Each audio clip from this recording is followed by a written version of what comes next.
भाग्यवान नौकरानी। एक धनी व्यक्ति के घर में एक नौकरानी काम करती थी। उसकी 5 वर्ष की एक सुंदर बेटी थी। अमीर व्यक्ति का एक बेटा था, वह 7 वर्ष का था। अमीर व्यक्ति अपनी नौकरानी को बहुत भला बुरा कहता था। उसकी बेटी को वह हर समय डांटता रहता था।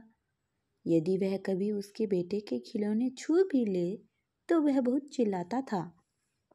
एक रात नौकरानी थक कर सोई हुई थी। उसने एक सुंदर सपना देखा। उसने देखा कि 2 देवदूत आकर उसी और उसकी बेटी को अपने साथ ले गए। वे लोग एक बहुत ही सुंदर जगह पहुंचे। वहां चारों ओर सब खुश थे। नौकरानी अपने मालिक की सेवा बहुत प्यार से करती थी, लेकिन उसका मालिक उससे फिर भी खुश नहीं रहता था। इसलिए देवताओं ने खुश होकर उसे अपने पास बुलाया था, जिससे कि वह उनके बच्चों की प्यार से देखभाल कर सके। नौकरानी बहुत खुश थी। तभी उसकी नींद खुल गई। उसने देखा कि वह सचमुच बादलों के ऊपर एक सुंदर दुनिया में पहुंच गई है। उसकी बेटी भी उसके साथ थी। नौकरानी 3 दिनों तक वहां रही। 3 दिन तक उसने देवताओं की सेवा की और उनके बच्चों की देखभाल की। समय कैसे बीत गया उसे पता ही नहीं चला।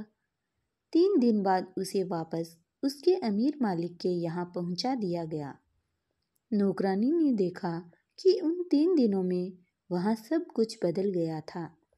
उसके मालिक बूढ़े हो गए थे और मालिक का छोटा सा बेटा बड़ा हो गया था। नौकरानी ने अपनी बेटी को ध्यान से देखा, वह भी बड़ी हो गई थी। तभी उसकी निगाह सामने लगे हुए दर्पण पर पड़ी। उसने देखा कि वह भी बूढ़ी हो गई है। असल में देवताओं के साथ बीता हुआ हर दिन धरती पर बीते हुए 5 वर्षों के बराबर था।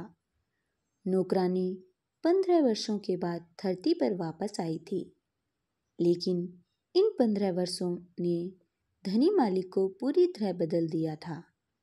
देवताओं के साथ रहकर आई नौकरानी का उसके मालिक ने स्वागत किया। उसकी सुंदर लड़की और मालिक के लड़के का धूमधाम से विवाह करा दिया गया।